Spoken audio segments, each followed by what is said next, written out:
Karmik borç numarası nedir? Eğer karmaya inanan bir yapıya sahipseniz, karmik borç numeroloji perspektifinden açıklandığında geçmiş yaşamlardan bir takım meseleleri şimdiki yaşamınıza taşıdığınız, güçlendirmekle yükümlü olduğunuz zayıf noktalarınız şeklinde tanımlanabilir. Karmik borç numarası salt geçmiş yaşam ile bağlantılı değil tabii ki. Aile, ata ve soyunuzun devamlılığını sağladığınız, zahiri ya da batıni, yaşamınızın herhangi bir alanı ile ilgili mevcut engeller olarak da düşünebilirsiniz.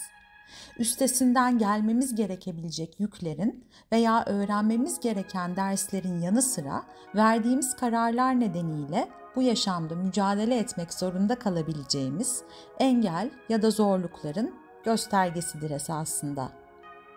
Zorluk ve engeller demekten ziyade de aynı zamanda her şeyin telafisi veya düzeltilmesi için yeniden doğuşlarında bizlere sağlanması olarak da yumuşacık bir tanım yapabiliriz.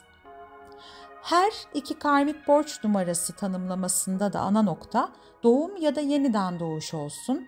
Her şey esasında evrimimizin ve içindeki her şeyin döngüsel, yani karmik, belki de kendini sürekli olarak tekrarlamak manasında da bunu düşünebiliriz. Bu doğaya dayanmaktadır.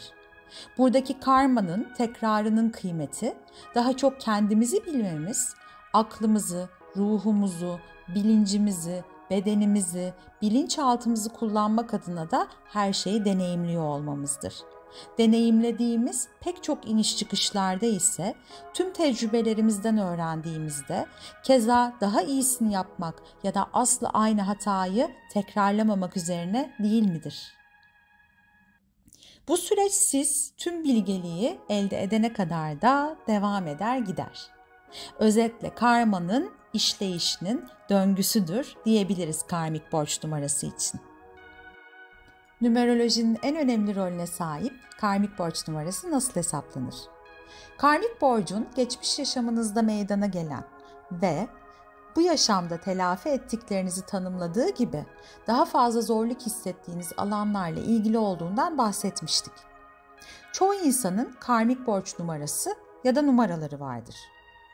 Tam doğum adınız kullanılarak hesaplanır. Eksik sayılarınıza bakılarak bulunur. Örnek ile ilerleyelim. Numeroloji sayı, harf ve değer tablomuzu kullanarak tam adım olan Melis Aygen'in mevcut olan harflerini şemaya uygun bir şekilde yerleştiriyorum. M4, E5, L3, I9, S1. Soyadıma geçtim. A1, Y7, G7, E5 ve N5. Sayıların grafikte bulunduğu harflere bağlı olarak her birini yerleştirdiğimde bende olmayan harfler ya da rakamlar diyebiliriz, karmik borç numaralarımı işaret ediyor. Yani 2, 6 ve 8. Yani BTK harflerimin olmadığı 2 rakamına ait, FOÖX harflerimin olmadığı 6 rakamına ait ve son olarak HQZ harflerimin olmadığı 8 karmik borç numarasına sahibim. Korkacak bir şey yok.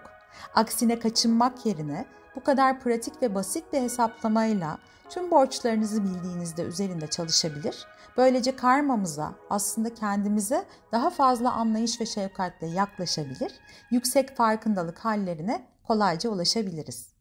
Hesaplamalar sonucunda tek karmik borca sahipseniz elbette yorum daha spesifiktir. Birkaç karmik borç numarasına rastlayabilirseniz şaşırmayın. Acı çekmeniz gereken bir şey olarak düşünmek yerine karmik ders numaralarını gerekli bir deneyim olarak görmeyi benimsemek daha tatlı olacaktır. Numeroloji haritanızda hangi karmik borç sayılarının olduğuna bağlı olarak o alanda zorluklarla karşılaştığınızda alabileceğiniz dersleri kendinize hatırlatın. Karmik borç rakamlarının genel özellikleri ve bazı yönlendirmeler yer almaktadır. Numeroloji çizelgenizde herhangi bir karmik borç numaranız olup olmadığını ve bu konuda ne yapacağınızı ve nasıl öğreneceğinizi açıklıyorum. Karmik borç numarası 1. Aşırı iddialı, saldırgan, baskıcı, dürtüsel, bencil, övüngen, inatçı olmamayı öğrenmek üzerinedir. Karmik borç numarası 2. Utangaç, ürkek, korkak, kendini bilmez, ayrıntılarda boğulan, depresif olmaktan kaçınmayı öğrenmek üzerinedir. Karmik borç numarası 3. Dağınık enerji, abartı, yarım kalan projeler, yön eksikliği, karamsarlık, ben merkezci olmamayı öğrenmek üzerinedir. Karmik borç numarası 4. Hayal gücü eksikliği, ayrıntılara takılıp kalan, inatçı, sabit fikirli, tartışmacı, aşırı yavaş hareket eden, ciddi, kafası karışık olmamayı öğrenmek üzerindedir. Karmik borç numarası 5. Huzursuz, hoşnutsuz, sinirli mizaç ve konuşma, tatminsiz, aceleci kararlar, sabırsız, uygulama eksikliğinin üstesinden gelmek üzerinedir. Karmik borç numarası 6. Kendini beğenmiş, aileye ve arkadaşlara hükmeden, burnunu sokan, pohpohlanmaya yatkın olmak üzerine olan eğilimleri aşmakla ilgilidir. Karmik borç numarası 7. Gizli güdüler ve şüphecilik, aşırı çekingenlik, sessiz ya da aşırı alaycılık, emredilen tartışmalar, izole edilmiş olma hissi, esnek olmama, dikkat dağıtıcı unsurlar, aşırı derecede rahatsızlık eğilimlerinin üzerinden gelmekle ilgilidir. Karmik borç numarası 8. İşkolik, aşırı hırslı, insani içgüdülerden yoksun, parayı kötü yöneten, aslarına baskı yapan, insanlara karşı sabırsız, stresli, materyalist olmamayı öğrenmek üzerinedir. Karmik borç 9.